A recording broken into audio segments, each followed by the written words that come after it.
सबसे पहले हमारे चैनल दीनी अखलाक को सब्सक्राइब करें और बेल आइकन को जरूर दबाएं। ऐसे ही मजेदार तकरीर और नज़म सुनने के लिए। मसला आपके सामने अगर रखा जाए तो आप उसका क्या जवाब देंगे? आइए, आजकल लेटेस्ट मसले आते हैं। एक गैर मुस्लिम मुसलमान हो गया रमजान के महीने में, आज 20वां रोजा है और आज वो मुसलमान हो रहा है, तो अब वो कितने रोजे रखेगा? सिर्फ रोजे तो 10 बचे हैं और 29 का चांद हो गया तो 9 ही रोजे बचे हैं।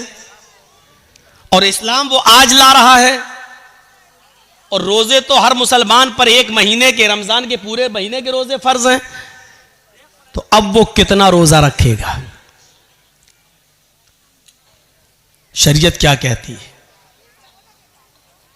शरीयत ये कहती है कि वो 20वें रोजे को अगर इस्लाम कबूल करता है तो 20वें रोजे के बाद से ही उसके ऊपर रोजा फर्ज हो जाता है और जितने रोजे उसको मिलेंगे उतने वो रखेगा। अब सवाल यह पैदा होता है, 20 रोजे जो उसके छूटे हैं, क्या वो ईद के बाद पूरे करेगा? नहीं करेगा। क्यों नहीं करेगा? दलील क्या है? भाई अहले हदीस हो तो दलील तो चाहिए ना। आप लोगों ने जलसा बहुत अच्छा किया है, लेकिन ये लाइटिंग बहुत बुरी की है। कभी हरी, कभी लाल, और वो आंखों पे पड़ती है तो कभी तो लगता बहुत आदमी है, कभी दिखता एक भी नहीं है। और कभी जब लाल जलती है तो मैं सोचता हूं रुक जाना चाहिए, क्योंकि ये रेड सिग्नल है, ये हमको इशारा कर रही है कि बोलना बंद कर दो। अरे ये तुमको किसने? अरे जर्जी साहब का जलसा है, कोई बारात में नहीं आए हैं निकाह के लिए। ये ऐसी लाइटिंग जलसों में, लाइट ऐसी होनी चाहिए जो जलती रहे, बस बुझे नहीं। तो ऐसा लग रहा है जैसे आंख मार रही हो। अल्लाह की कसम बड़ा डिस्टर्ब हो रहा हूं। कल भी हुआ था, लेकिन कल मैं बोल नहीं पाया, सारा गुस्सा इन चैनल वालों पे उतर गया। आज ये लाइट वाले पे लग रहा है सारा गुस्सा उतार दो। कभी लगता है कहां चलेगी पब्लिक, कभी लगता है देखो वहां तक बैठी हुई है। हमारी भी तो आंखें हैं, कोई हम बहुत बड़े बाबा तो है नहीं कि यहां बैठे बैठे हम कलकत्ता तक तो देख लें। इतनी मशीन तो है नहीं मेरी आंखों में। तो मेरे भाइयों, अब वो 20 रोजे के बाद जितने मिलेंगे वो रखेगा, पहले के नहीं। क्यों? क्योंकि पहले उस पर रोजे फर्ज थे ही नहीं। इस्लाम तो वो अभी लाया है, मुसलमान तो वो आज हुआ है। आज से पहले उस पर रोजे फर्ज थे ही नहीं, फर्ज आज हुए हैं, तो जितने मिलेंगे उतने रोजे रखेगा। एक और मसला याद रखिएगा, एक गैर मुस्लिम अभी मुसलमान हुआ है 20वें रोजे को, और टाइम है 5 बजे का, शाम को 5 बज रहा है और अभी इस्लाम लाया। अशहदु अल्ला इलाहा इल्लल्लाह व अन्ना मुहम्मदर रसूलुल्लाह, इस्लाम ले आया, कलमा पढ़ लिया। 5 बजे से ही उसके ऊपर रोजा फर्ज हो गया। सुन लीजिए, अब 5 बज रहे हैं, अभी इस्लाम लाया है, 5 बजे से ही उसके ऊपर रोजा फर्ज है। यहीं पर वो नियत करेगा मैं रोजे से हूं। अब यहां से रोजा है वो, और आपके यहां रोजा इफ्तार हो रहा है मान लीजिए 6 बजे, तो बस 1 ही घंटे के बाद वो रोजा इफ्तार करेगा और उसका ये एक रोजा माना जाएगा।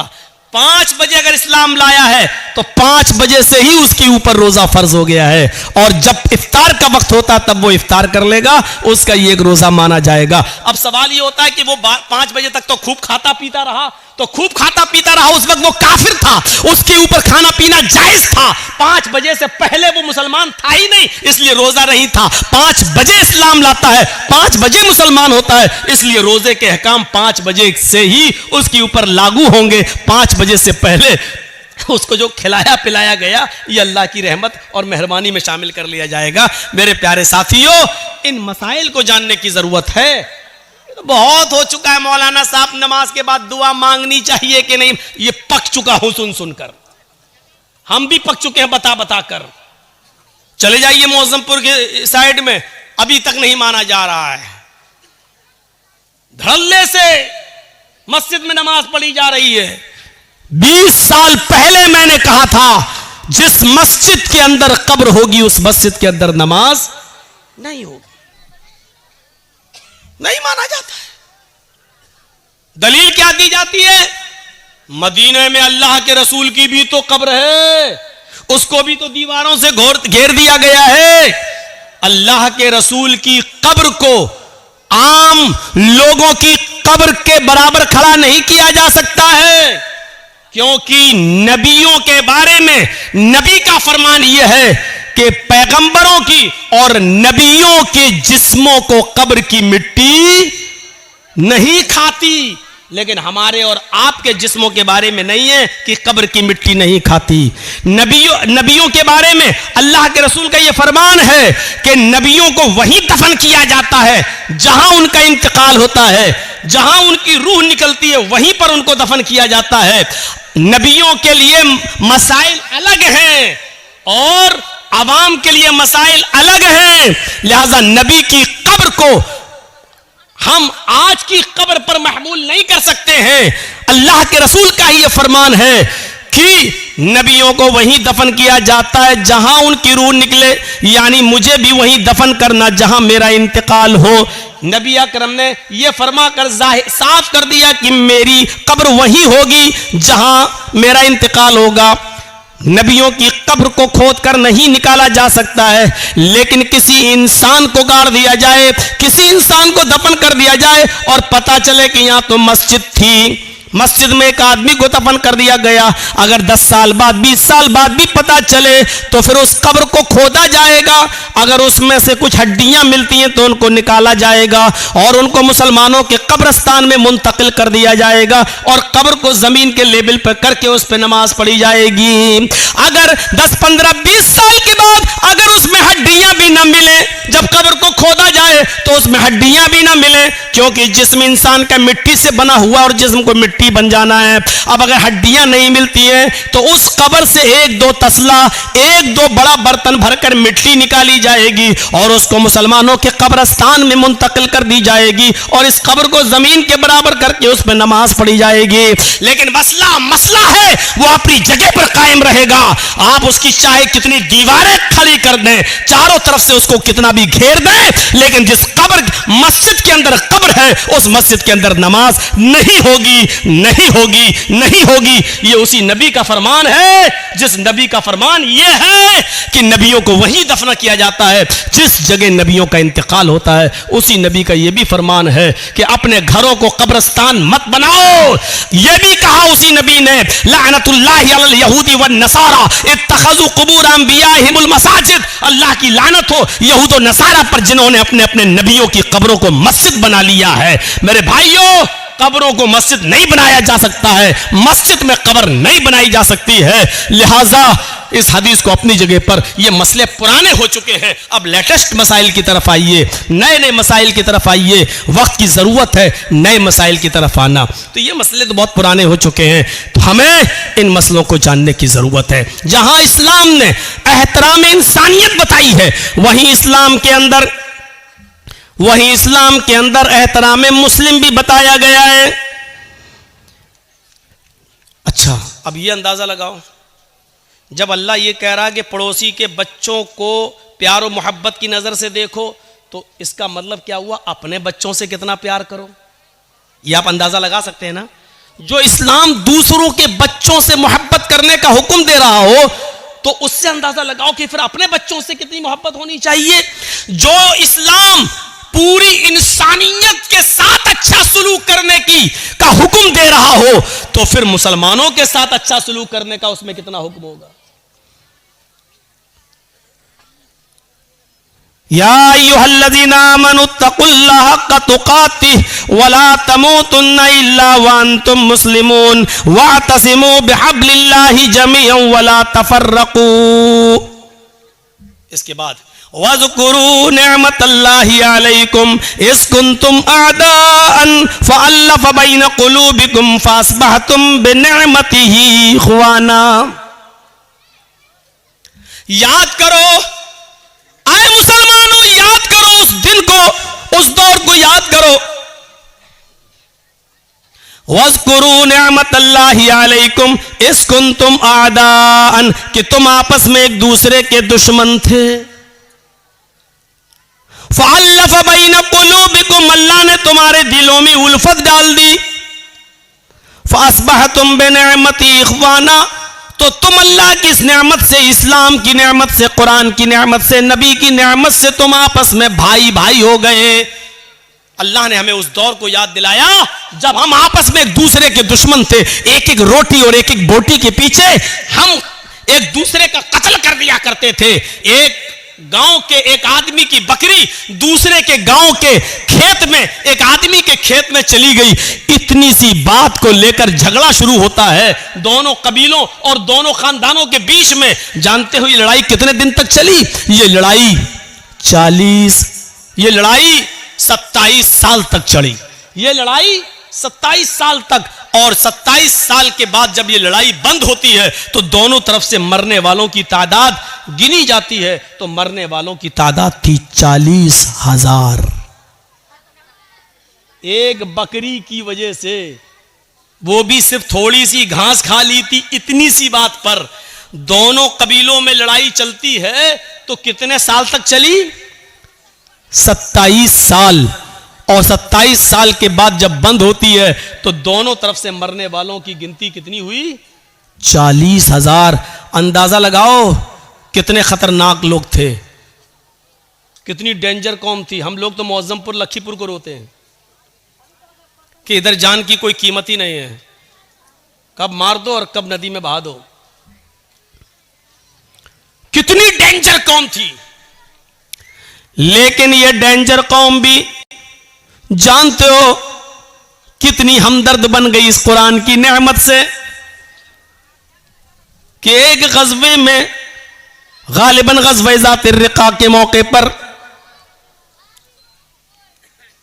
सहाबा जंग लड़ते लड़ते जख्मी हो जाते हैं। कोई इस झाड़ी के नीचे, कोई उस झाड़ी के पास, कोई उस पहाड़ी के पास। एक सहाबी पानी लेकर घूम रहे हैं कि कोई जख्मी मिले उसको पानी पिलाऊं। उसकी नजर झाड़ी के किनारे पड़े हुए एक सहाबी के ऊपर पड़ती है जो जख्मों से चूर रहे और चीख रहे हैं, पानी पानी। ये सहाबी उसके पास पहुंचते हैं, उनको उठाते हैं, सर पकड़कर अपनी रान के ऊपर रखते हैं, उनको पानी का गिलास उनके मुंह में रखते हैं, देते हैं कि पानी पियो। जैसी पानी का गिलास उनके होठों तक जाता है, अभी वो पीते नहीं कि दूसरी झाड़ी से आवाज आती है, पानी, काश मुझे भी पानी मिल जाए, या थोड़ा सा पानी तुम मेरे लिए भी छोड़ देना।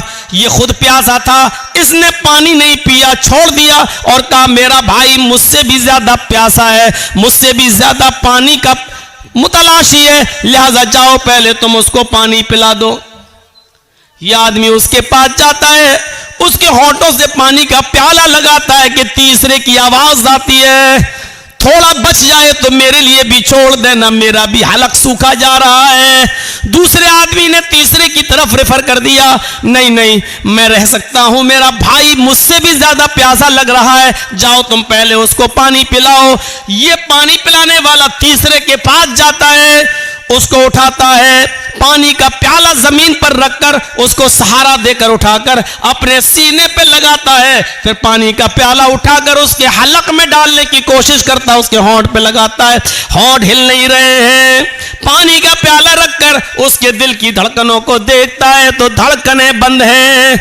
सांस नाक में उंगली रखकर देखता है तो सांस बंद है, यानी तीसरा सहाबी रूह कब से उनसुरी को परवास कर चुकी है, उसका इंतकाल हो चुका है। इसने तीसरे को जमीन पर लिटाकर दूसरे के पास लौट कर आया, चलो ये तीन ही थे, अब दूसरे को ही पिला दे। जब दूसरे के पास जाता है तो क्या देखता है, वो भी मुस्कुराते हुए चेहरे के साथ लेटा हुआ है और उसकी भी सांसें बंद हो चुकी हैं। वो जल्दी से भागा कि पहले के पास चलूं, क्या देखता है कि पहला भी जहां आफरी के सुपुर्द कर चुका है, पहला भी अल्लाह को प्यारा हो चुका है, इस सहाबी की भी जान जा चुकी है। जो कौम 27 साल तक लड़ती हो, जो कौम 40,000 लोगों के मरने के बाद भी जिनकी तलवारें खून की प्यासी रहती हो, ऐसी डेंजर कौम को अल्लाह के नबी ने कैसा बनाया कि एक सहाबी दूसरे के लिए अपनी जान देने लगे, एक सहाबी दूसरे के लिए अपनी जान न्यौछावर करने लगे। एक सहाबी ने इसलिए पानी नहीं पिया कि मेरा भाई मुझसे ज्यादा प्यासा है, और दूसरे ने इसलिए नहीं पिया कि तीसरा मुझसे भी ज्यादा प्यासा है। जरा आप अंदाजा लगा सकते हैं ये कौन सा जज्बा था। एक आदमी दूसरे के लिए अपनी जान दे रहा है। इसी को कुरान कहता है वज़कुरू निअमतल्लाहि अलैकुम इज़ कुंतुम आदान फ़अल्लफ़ बैन क़ुलूबिकुम फ़अस्बहतुम बिनिअमति इख़वाना। आए लड़ने वालों, झगड़ने वालों, उस दौर को याद करो, उस जमाने को याद करो जब तुम आपस में एक दूसरे से लड़ते थे, जब आपस में तुम एक दूसरे की गर्दनें उड़ाया करते थे, तुम आपस में एक दूसरे के हरीफ थे, एक दूसरे के दुश्मन थे। फ़अल्लफ़ बैन क़ुलूबिकुम, अल्लाह ने तुम्हारे दिलों में उल्फत डाल दी। ये होता है मुसलमान, एक मुसलमान दूसरे मुसलमान के लिए। अपने लिए तो सभी जीते हैं, दूसरों के लिए जीना असल जीना, दूसरों के लिए। इसलिए फरमाया अल मुस्लिमु मन सलिमल मुस्लिमून मिन लिसानिही व यदिही। मुसलमान तो वो है कि जिसकी जबान से और जिसके हाथ से दूसरे मुसलमान को तकलीफ न पहुंचे। पहले जबान का लफ्ज है, मिन लिसानी व यदी, और जिसके हाथ से। मुसलमान तो वो है कि जिसकी जबान से और जिसके हाथ से दूसरे को तकलीफ ना पहुंचे। इसमें कौन पूरा उतर रहा है? जबान से तकलीफ हम दे रहे हैं, हाथ से तकलीफ हम दे रहे हैं। अरे किसी को कत्ल करना तो बहुत दूर की बात, अल्लाह के नबी सल्लल्लाहु अलैहि वसल्लम ने लोहे का कोई हथियार उठाकर इशारा तक करने से मना किया है। जैसे है, देख रहा है ये कोई 10 मीटर दूर खड़ा, कत्ल करना तो बहुत दूर की बात है। आप 10 मीटर 20 मीटर दूर से ये कहें, देख रहा है ये पूरा का पूरा रामपुरी है, घुसा दूंगा पेट के अंदर। 10 मीटर 20 मीटर की दूरी से इशारा करना भी एक मुसलमान के लिए दूसरे मुसलमान के लिए जायज नहीं है। हम कौन सी दुनिया में? यहां हाल ये है हमारा कि तकलीफ ना हो किसी को, ना जबान से ना हाथ से। भैया देखो, सामने से मत उठिए, आप लोग पीछे से उठ के जाइए यार। मेरे सामने से जाते हैं तो बड़ा डिस्टर्ब होता है। कहां जा रहे हो चाचा? अब ये इस उम्र में घर जाके क्या करेंगे, पूछो जरा, सोचो। वो देखिए बेचारे बूढ़ों मियां, शुगर के मरीज हैं लग रहा है। अच्छा, जिन लोगों को पेशाब ज्यादा आता है तो उनको बीच में बैठने की जरूरत क्या है? उनको आगे पीछे दाएं बाएं बैठना चाहिए पहले ही से। ये सिस्टम होना चाहिए। ये सब उसके खिलाफ है अदब के, सामने से उठना। एक बार हैदराबाद में तकरीर कर रहा था, सामने से कोई आदमी आया तो मैं समझा गया जा रहा होगा पेशाब करने, सीधे मेरा माइक पकड़ के कहता है कैसे बोला। और उसके बाद जो लाठी डंडे टमाटर अंडे चले, वो दौर हमें आज तक याद है। तो डर लगता है, सामने से कोई आदमी जब उठता तो मुझे डर लगता है। वो हैदराबाद हमें याद आ जाता है। इंसान हम भी हैं, खोपड़ी में वो ऐसा बैठ गया कि जब भी कोई उठता तो वो हैदराबाद याद आ जाता है। तो सामने से मत उठा करिए। जबान से और हाथ से तकलीफ नहीं होनी चाहिए किसी को, किसी मुसलमान को किसी मुसलमान से। लेकिन यहां तो हाल यह है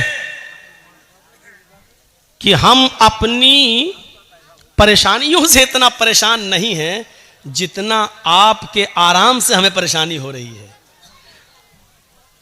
हमें अपनी दाल से इतनी परेशानी नहीं हो रही है जितना आपके गोश्त से हमें परेशानी हो रही है।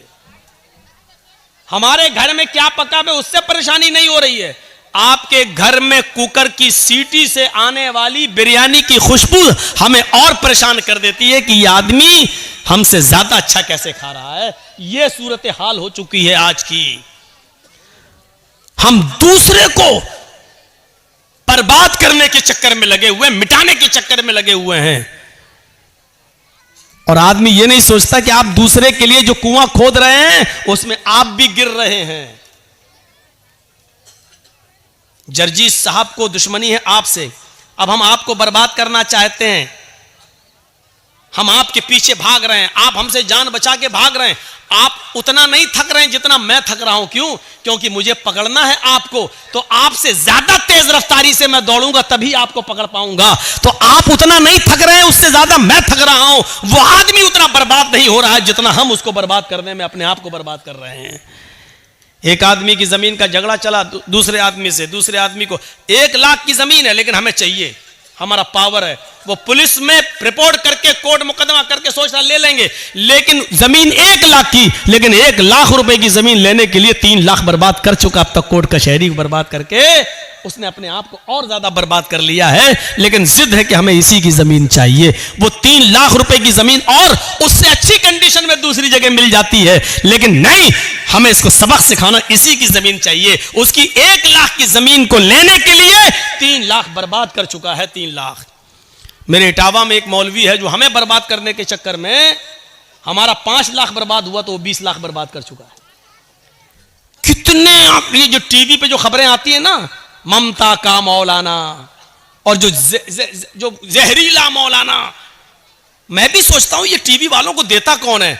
बाद में पता चला कि वो इटावे का मौलाना ही यूट्यूब से कटिंग कर करके निकाल के योगी मोदी के खिलाफ जो हम बोले उसको कटिंग कर करके पैसा दे दे के चलवाता है कि ताकि ये मौलाना के ऊपर FIR हो जाए।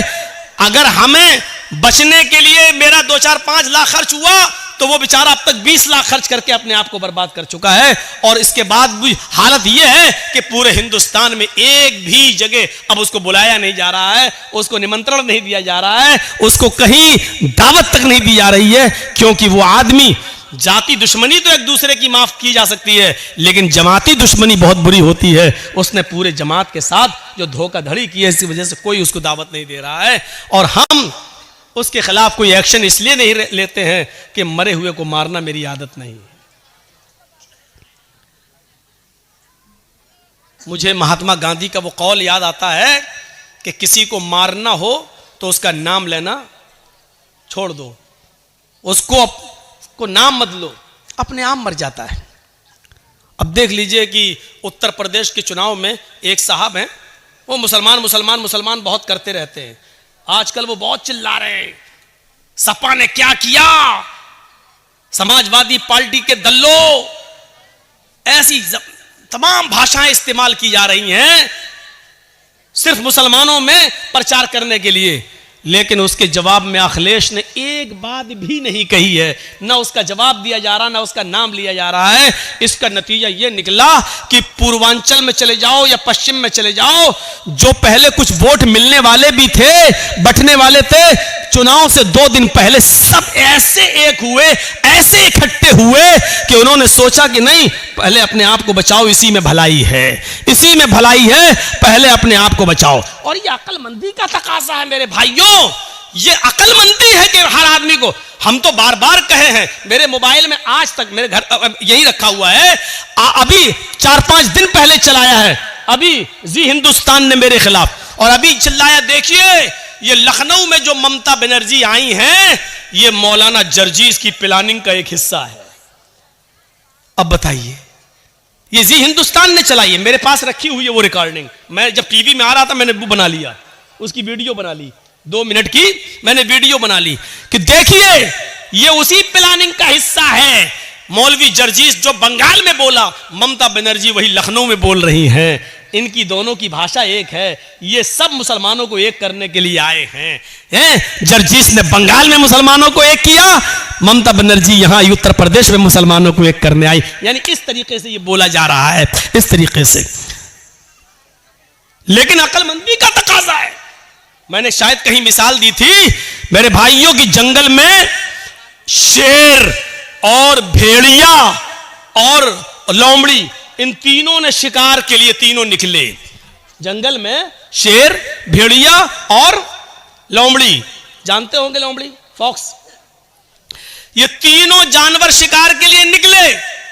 शेर ने हिरन मारा, भेड़िए ने बकरी का शिकार किया और लोमड़ी ने खरगोश मारा। अब शेर ने कहा भेड़िए से, चलो 3 जानवर मरे पड़े हैं, ये हिरन, ये बकरी, ये खरगोश, चलो बताओ किसको कौन सा जानवर खाना है, तुम फैसला करो, मैंने तुम्हें जज बना दिया है। भेड़िया कहता बहुत आसान। का क्या है? का हिरन बड़ा है, आप खा लो। बकरी को मैंने मारा, मैं खा लेता हूं। लोमड़ी ने खरगोश मारा है, लोमड़ी को खरगोश दे देते हैं। अब शेर तो जालिम था। जो लोग मेरी तकरीर में समझ जाएं कि जालिम शेर कौन है, समझ लो पूरी तकरीर समझ गए। शेर तो जालिम था, हालांकि भेड़िए का फैसला बिल्कुल सही था। भाई भेड़िए ने फैसला सही किया कि नहीं किया? भाई हिरन आपने मारी, हिरन आप खा लो। बकरी मैंने मारी, मैं बकरी खा लेता हूं। लोमड़ी ने खरगोश मारा, लोमड़ी खरगोश खा लेती है। भेड़िए ने फैसला बिल्कुल सही किया, लेकिन जालिम था शेर। उसने कहा क्या इतना बुरा फैसला? अरे कमीने कहां से पढ़ के आया तू? इतना गंदा फैसला। उठा और इसने एक पंजा मारा भेड़िए के, उसकी गर्दन अलग अलग। कमीना इतना बुरा फैसला, फैसला करना भी नहीं जानता। मेरे सामने उसकी जुर्रत देखो, इतना घटिया फैसला। लोमड़ी से कहा ए तू फैसला कर। लोमड़ी मुस्कुराने लगी। बिल्कुल साहब, जंगल के राजा। ये भेड़िए को अकल ही नहीं थी, पागल था। बिल्कुल गलत फैसला किया इसने। कहा अच्छा तुम फैसला करो। लोमड़ी ने कहा बहुत आसान है साहब, ये तीनों जानवर आपके हैं और अब तो भेड़िया भी आपका है। क्या मतलब? कहा हिरन आप सुबह खा लीजिए, बकरी शाम को खा लीजिए, और दोपहर में भूख लगे तो मुंह का जायका बदलने के लिए खरगोश खा लीजिए। आप जंगल के राजा हैं, आप नहीं खाएंगे तो कौन खाएगा? शेर ने कहा वाह वाह लोमड़ी वाह, यह है अच्छा फैसला। इतना अच्छा फैसला तुझे किसने सिखाया? लोमड़ी ने कहा इसी भेड़िए की कटी हुई गर्दन ने। हजरत इसी भेड़िए से सीखा है मैंने ये फैसला। अगर मैं आज ये फैसला ना करती तो मेरा भी यही हाल होता। मैंने उत्तर प्रदेश में यही बात कह दी। मैंने कहा जालिम बादशाह से बचने के लिए भेड़िया मत बनो, सही फैसला करने की कोशिश मत करो, वरना हक बात कहने पर भी मारे जाओगे। अक्लमंदी यह है कि लोमड़ी ने फैसला गलत किया जरूर था, लेकिन अक्लमंदी यह थी कि उसने अपने आप को बचा लिया। हमने कहा लोमड़ी बन जाओ, अपने आप को बचा लो, वरना शेर ऐसा झपट्टा मारेगा कि भेड़िए की तरह पड़े रहोगे, यही गर्दन पड़ी रहेगी तुम्हारी। इतना मैंने कहा, उत्तर प्रदेश के लोगों की भी अकल में आ गई, बात सही कह रहे हैं मौलाना साहब। इस वक्त ज्यादा मुसलमान हक हक मत चिल्लाओ। ज्यादा चिल्लाएंगे तो ना हमें हक मिलेगा, ना यही आएगा, ना हम जिसको देना चाह रहे हैं वो आएगा, और दूसरा आएगा वो कहेगा ठोको बुलडोजर, यही करता रहेगा। इसलिए बेहतर यह है कि लोमड़ी की तरह अक्लमंदी से काम ले लो। तो मेरे भाइयों, ये अक्लमंदी और दानिशमंदी है। कभी कभी अक्लमंदी और दानिशमंदी से भी काम लिया जाता है। अल्लाह के रसूल के पास एक सहाबी आए, कहा अल्लाह के नबी मेरे अंदर 4 बुराइयां पाई जाती हैं। मैं शराब भी पीता हूं, मैं जिना भी करता हूं, मैं चोरी भी करता हूं और मैं झूठ भी बोलता हूं। बताओ इन चारों में से एक छोड़ सकता हूं, क्या छोड़ूं? जबकि बुराइयां तो चारों हैं, हराम तो चारों हैं। अल्लाह के नबी से कहता 4 नहीं 1 छोड़ सकता हूं, बताओ क्या? अल्लाह के नबी ने कहा अच्छा एक काम कर, झूठ छोड़ दे। कहा अल्लाह के नबी मैं तो बड़ा अक्लमंद समझता था, आप झूठ छोड़ने को कह रहे हैं? कहा नहीं नहीं झूठ छोड़ दे। अब वो शराब पीने के लिए गया तो सोचने लगा अल्लाह अगर शराब पीऊंगा, अल्लाह के नबी ने कल पूछ लिया कि शराब पीती कि नहीं पीती और मैंने कह दिया हाँ पी थी, तब तो मेरी कोड़े मारे जाएंगे, क्योंकि हम खुद कबूल कर रहे हैं। और अगर कह दिया कि नहीं तो ये झूठ होगा, और मैंने वादा किया कि झूठ नहीं बोलूंगा, शराब छोड़ दी। अब जिना करने गया तो कहने लगा अल्लाह के रसूल ने अगर पूछ लिया कल जिना किया था कि नहीं, और मैंने कह दिया हाँ किया था, तब तो पत्थरों से मार मार के हमें खत्म कर दिया जाएगा। और अगर कह दिया नहीं तो झूठ होगा, और मैंने अल्लाह की कसम खा के वादा किया कि झूठ नहीं बोलूंगा, चलो जिना भी नहीं करता हूं। अब चोरी करने गया, कहने लगा कि अल्लाह के रसूल ने पूछ लिया कल सुबह चोरी की थी कि नहीं, मैंने कह दिया हाँ तो हाथ काटा जाएगा, और अगर कह दिया नहीं तो झूठ होगा, नहीं मैं चोरी भी नहीं करूंगा। सुबह होकर अल्लाह के नबी के पास आया, कहता कि मैं तो समझता था कि आपने बड़ा वैसा फैसला, आपने तो बड़ी अक्लमंदी से कहा झूठ छोड़ दो, मान गया आप बड़े अक्लमंद हैं। आपने कहा क्यों, क्या हुआ? कहा चारों बुराइयां छूट गई। अल्लाह के नबी ने फरमाया मैं जानता था कि झूठ तमाम बुराइयों की जड़ है। तो हिकमत से भी काम लो। अगर किसी आदमी से सारी बुराइयां नहीं छूट रही हैं तो उसको कहो कि ये छोड़ दो यार, ये छोड़ दो। हिकमत भी जरूरी है, हिकमत भी। अल्लाह के रसूल ने दूरंदेशी से काम लिया, अक्लमंदी से काम लिया। हमें भी हर वक्त अक्लमंदी से काम लेने की जरूरत है, अक्लमंदी से काम लेने की जरूरत है। आज हमारी यही सूरत हाल हो चुकी है मेरे भाइयों कि हम अपनी परेशानियों से इतना परेशान नहीं हैं जितना हम दूसरे के सुख से परेशान हैं। हमारी हालत ये हो चुकी है। कुत्ता देखा है? कुत्ता देखा क्या मौलाना साहब? हमारा तो उठना बैठना ही उन्हीं में है। कुत्ते ने देखा एक छुरी पड़ी हुई है और उस छुरी पे खून लगा हुआ है बकरी का ताजा ताजा, और छुरी ऐसे जमीन पर खड़ी है। अब कुत्ते को तो चाटने की आदत होती है। उसने कहा इस पे बकरी का खून लगा है, खून को चाटने के लिए उसने अपनी जबान चलाई। जैसे ही चलाई छुरी पर उसकी जबान कट गई। बकरी का खून तो चाट गया लेकिन उसकी जबान कट के उसका खून उस पर लग गया। अब कुत्ता क्या समझ रहा है ना, अभी खून बाकी है। उसने फिर दोबारा जबान से चाटा, फिर दूसरी जगह से कट गई। उसने कहा अरे अभी भी बाकी है, फिर चाटा, फिर कट गई। वो उस वक्त तक चाटता रहा कि उसकी जबान कट के गिर गई और फिर वो खुद हलाक हो गया, मर गया। यही हालत हमारी है। मिसाल सख्त जरूर है लेकिन सच्ची मिसाल है। हम दूसरे को बर्बाद करने के लिए यही अपने आप को बर्बाद कर लेते हैं। जैसे कुत्ता बकरी के खून को चाटने के लिए अपना ही खून चाटते चाटते अपनी जबान काट बैठा, यही हाल हमारा है। आज जुमे के खुतबे में मैंने सुनाया था ना कि वो दो सहाबी थे, जिन लोगों ने ना सुना हो सुनो, जिनके कपड़े की दुकानें पास पास थीं। एक आदमी, एक सहाबी का कपड़ा बिक गया, दूसरा कस्टमर आया, दूसरा भी बिक गया, तीसरा कस्टमर आया, उसी दुकान पर तीसरा भी कपड़े के थान ले गया, चौथा आया, उसने चौथा भी उसी को दे दिया, उसी दुकान ने। पांचवा कस्टमर आया उसी दुकान पर कपड़ा खरीदने, दुकानदार कहने लगा नहीं, अब वो कपड़ा मेरे पास नहीं है, मेरे भाई के पास चले जाओ, इससे भी अच्छा कपड़ा तुम्हें वहां मिल जाएगा, ये पड़ोस में दुकान है। उसने ये सोचकर उसको भेज दिया कि मेरे तो 4 कपड़े के थान बिक गए, मेरे घर में मेरी बीवी बच्चों का गुजर बसर चल जाएगा, मेरे भाई की तो बोनी तक नहीं हुई है उस पड़ोसी की, उसके भी बीवी है, उसके भी बच्चे हैं, उसको भी शाम को कमा कर ले जाना है और अपने बीवी बच्चों का पेट पालना है। उसने ये सोचकर अब हमारे पास कपड़ा नहीं है कह दिया ताकि मेरे भाई की भी कुछ बोनी हो जाए, उसको भी इतना कपड़ा उसका भी बिक जाए कि उसके घर में चूल्हा जल जाए। मेरे भाइयों, उसने मना कर दिया कि मेरे पास कपड़ा खत्म हो गया, जाओ मेरे भाई की दुकान के पास चले जाओ। मेरे भाइयों, ईमानदारी के साथ बताना, कंपटीशन के इस दौर में हमारी इधर चाय की दुकान, बगल में इधर चाय की दुकान, हम दूसरे की दुकान पर आने वाले कस्टमर को भी अपनी आवाज देकर बुला लेते हैं। हम ये ई रिक्शा चला रहे हैं, उधर दूसरा हमारा भाई भी चला रहा है, उसके पास आने वाली सवारी को भी हम खींच लेते हैं। कितना? 20 रुपया? नहीं, आओ हम 15 लेंगे, आओ बैठ जाओ। हम उसके भी मुंह से रोटी का लुकमा छीन रहे हैं।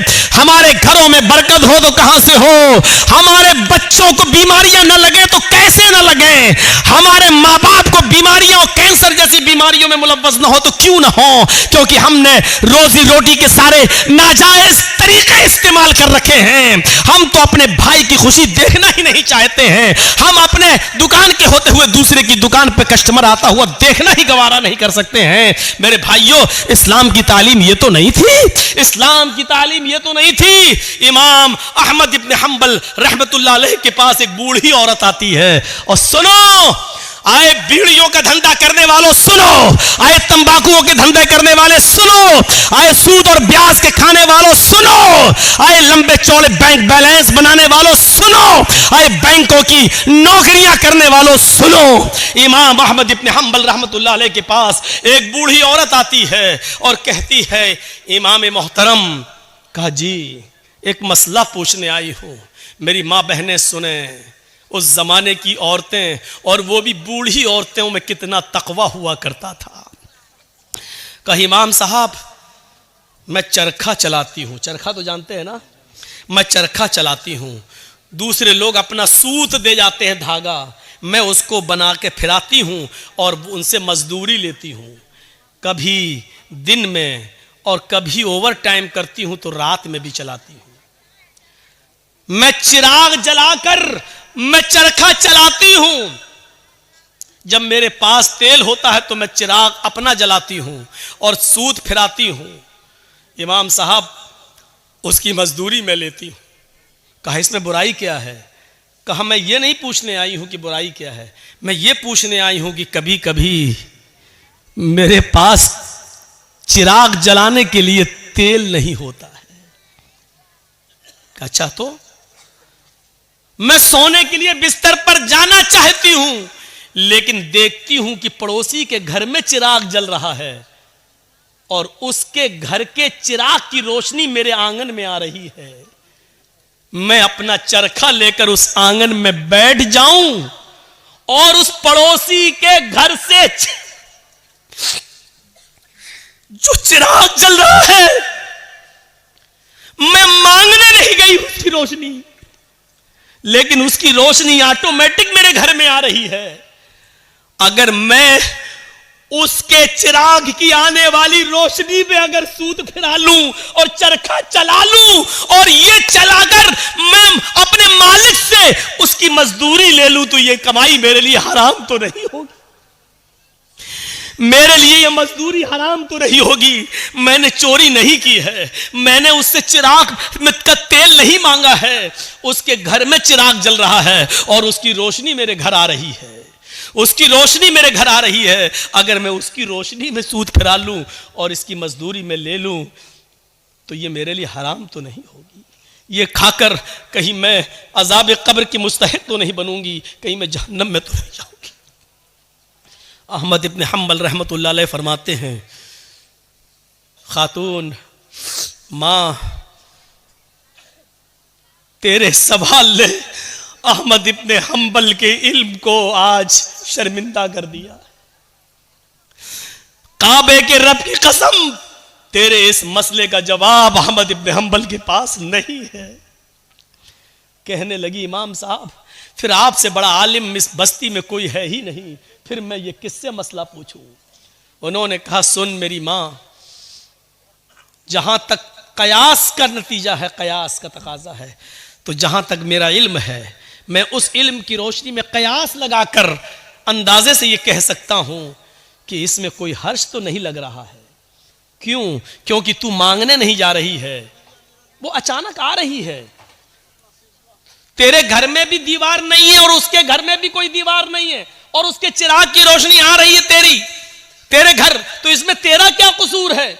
बज़ाहिर तो इसमें कोई बुराई नहीं लग रही है, लेकिन अगर तुम्हारा दिल आमादा नहीं है तो मेरी माँ इससे भी बच जाओ तो बेहतर है, इससे भी परहेज कर लो तो बेहतर है, इससे भी, क्योंकि वो है तो दूसरे ही की रोशनी, है तो दूसरे ही की रोशनी। बहरहाल अगर तुम इससे भी परहेज कर लो तो ये ज्यादा बेहतर है तुम्हारे लिए।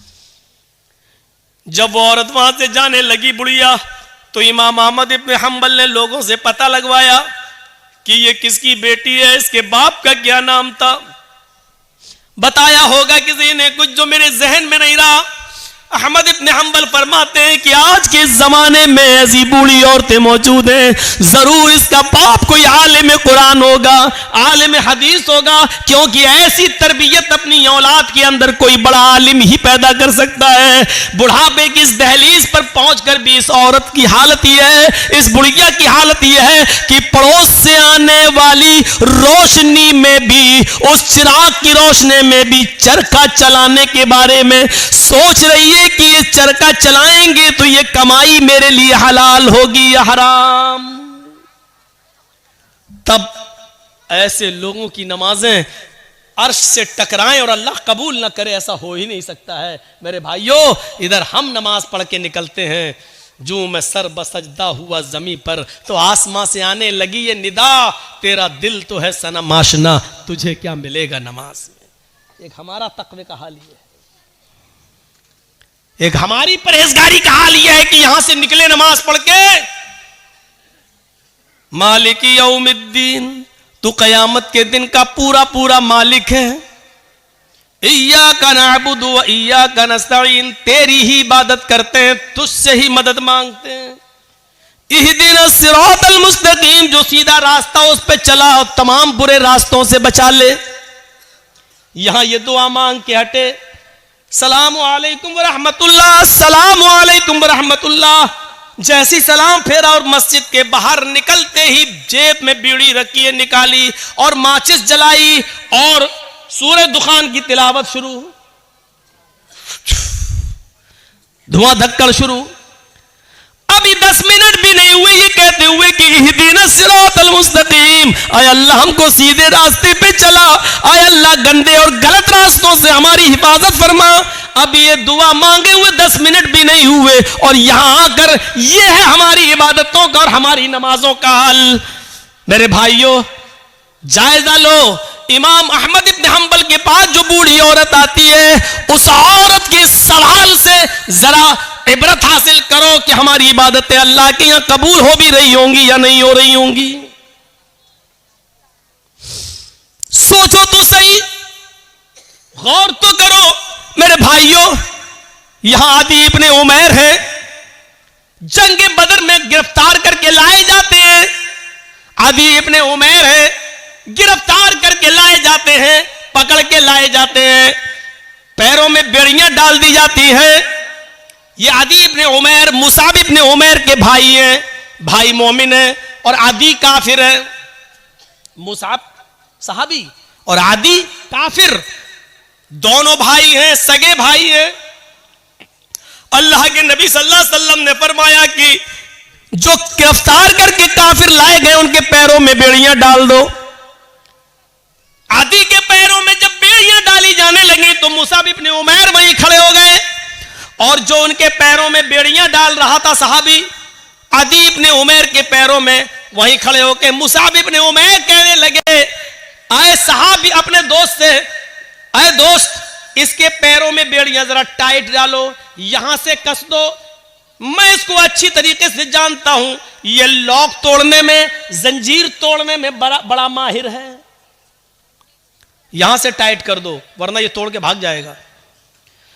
जब मुसाब इब्ने उमैर ये कह रहे थे कि इसके पैरों में यहां से टाइट करो, यहां से टाइट करो, यहां से लॉक लगाओ, तो आदि इब्ने उमैर को इतना गुस्सा आ रहा था कि मारे गुस्से के आदि चीख पड़ा, आए मुसाब तुझे शर्म आनी चाहिए, तू उसी उमैर का बेटा है जिसका बेटा मैं हूं, तेरी रगों में उसी बाप का खून दौड़ रहा है जिसका खून हमारी रगों में दौड़ रहा है, लेकिन आज तुझे भाई कहते हुए शर्म आ रही है। तेरी गैरत कैसे गवारा कर रही है कि तेरी आंखों के सामने तेरे सगे भाई के पैरों में बेड़ियां डाली जा रही हैं और तू देख रहा है खड़े होकर, और देख ही नहीं रहा है बल्कि मशवरा दे रहा है कि यहां से टाइट करो। थूकता हूं तुझ पर, भाई कहते हुए शर्म आती है तुझे। इधर मुसाब इब्ने उमैर कहते हैं, चुप, खामोश, तू भाई है मेरा? नहीं, तू मेरा भाई नहीं है। आदि कहता है, क्या उमैर तेरा बाप नहीं है? क्या मेरी मां तेरी मां नहीं है? क्या उमैर का खून तेरी रगों में नहीं दौड़ रहा है?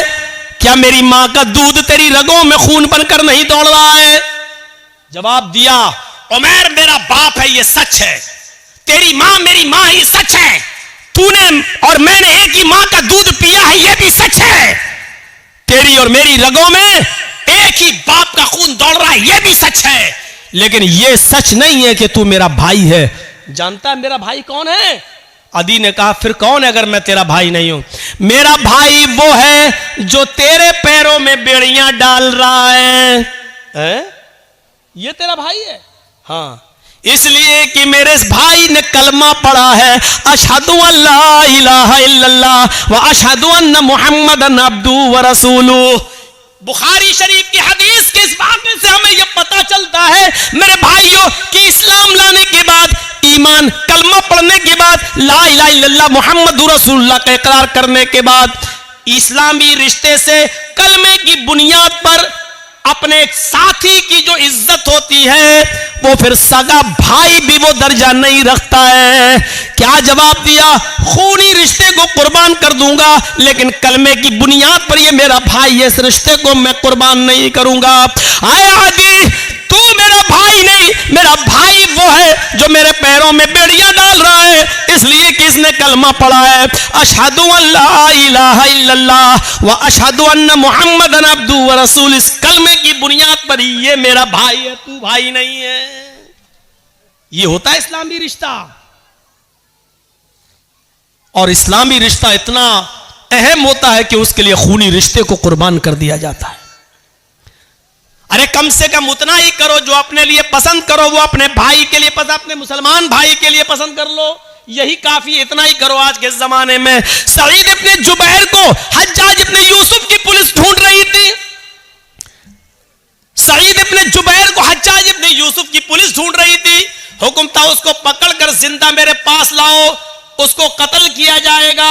सईद इब्ने जुबैर बड़े नेक आदमी थे, लेकिन हज्जाज इब्ने यूसुफ ने बड़े नेक लोगों को ही कत्ल किया है। एक एक करके न जाने कितने सहाबा को उसने कत्ल किया है। हज्जाज इब्ने यूसुफ ने सईद इब्ने जुबैर को पुलिस ढूंढ रही थी, पुलिस तलाश कर रही थी, लेकिन सईद इब्ने जुबैर किसी के हाथ नहीं लग रहे थे।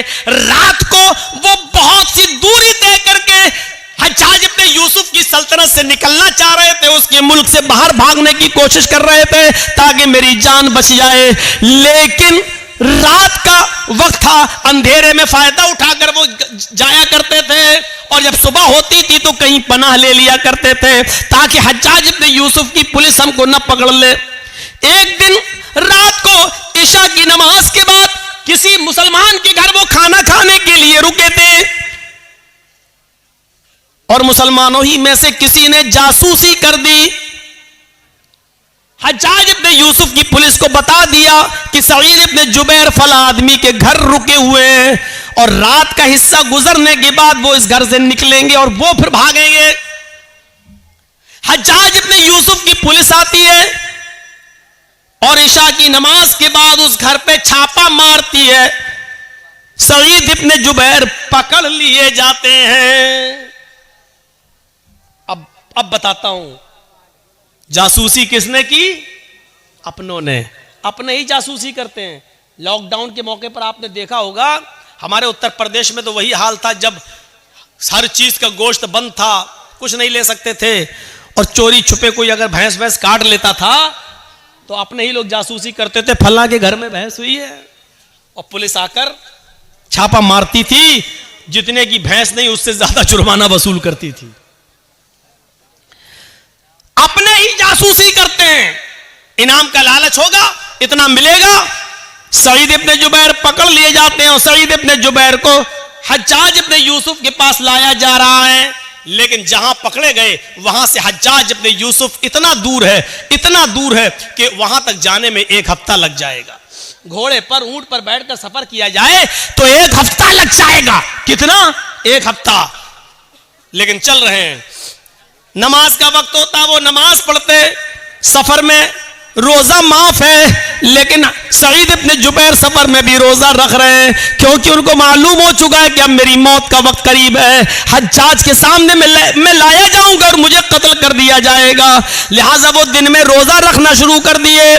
जहां पुलिस वाले आराम करने के लिए रुकते, वो वहीं नमाज पढ़ना शुरू कर देते और नफली इबादत करना शुरू कर देते।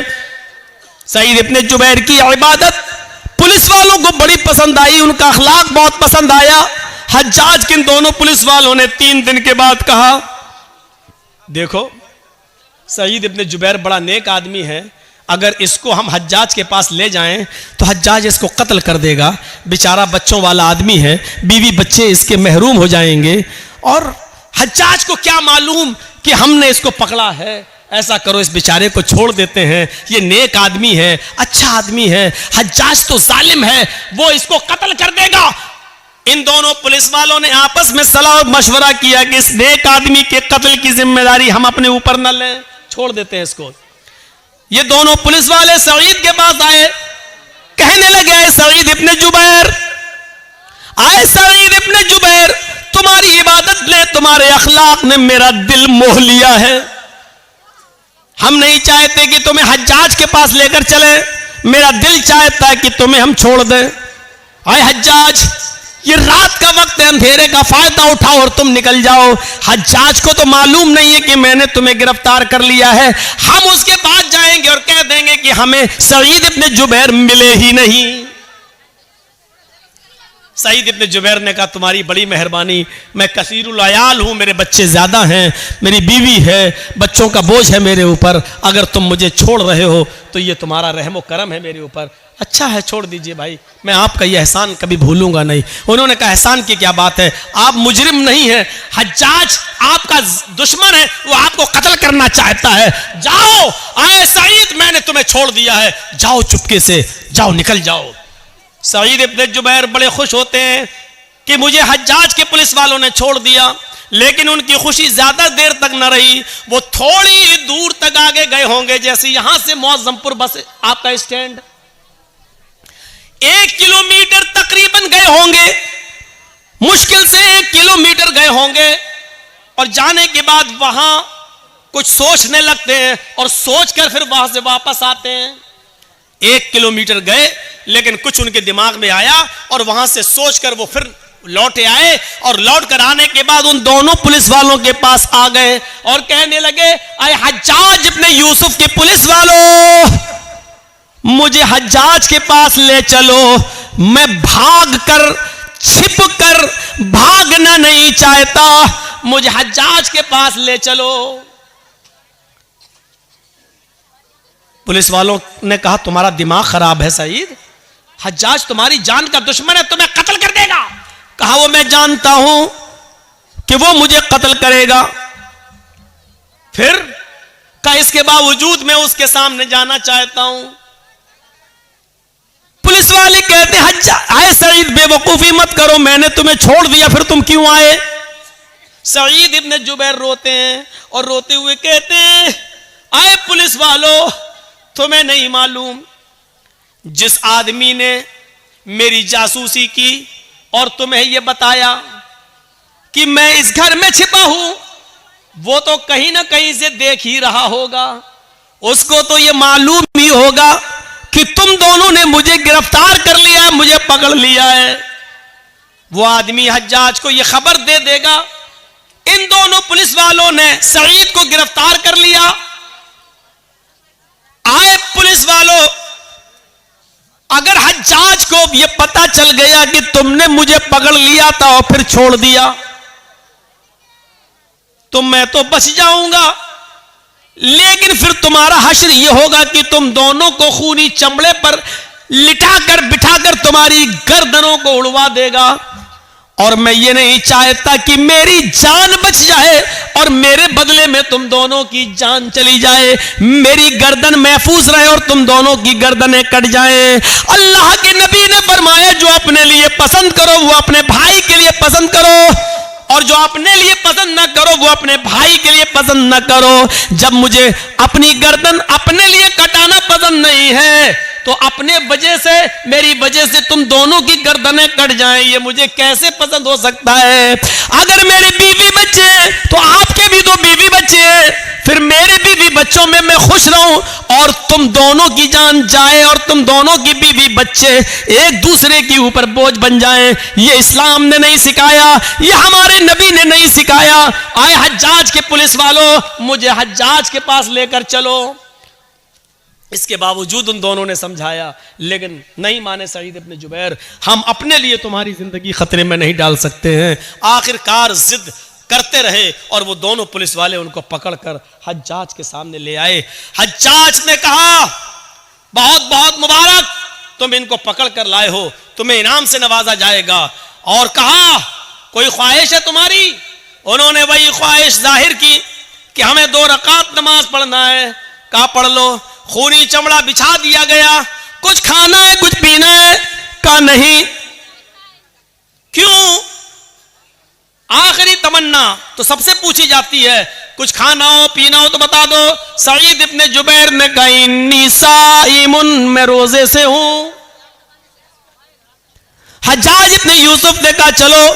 पीछे से हाथ बांध दिए गए, खूनी चमड़ा बिछा दिया गया, गर्दन नीची कर दी गई और हज्जाज के एक जल्लाद ने पूरी ताकत के साथ अपनी तलवार चलाकर सईद इब्न जुबैर को एक ही बार में उनकी गर्दन को उनके तन से जुदा कर दिया। पूरा वाकया बताने का मेरा मकसद सिर्फ यह है कि सईद इब्न जुबैर ने अपनी गर्दन कटाना गवारा कर लिया, लेकिन अपनी वजह से उन दोनों मुसलमान पुलिस वालों की जिंदगी खतरे में नहीं डाली। ये मुसलमान होता है जो अपनी वजह से दूसरे को मुसीबत में नहीं डालता है, जो अपनी वजह से दूसरे को तकलीफ में नहीं डालता है। वो मुसलमान ही क्या जिसकी वजह से दूसरे को तकलीफ पहुंचे।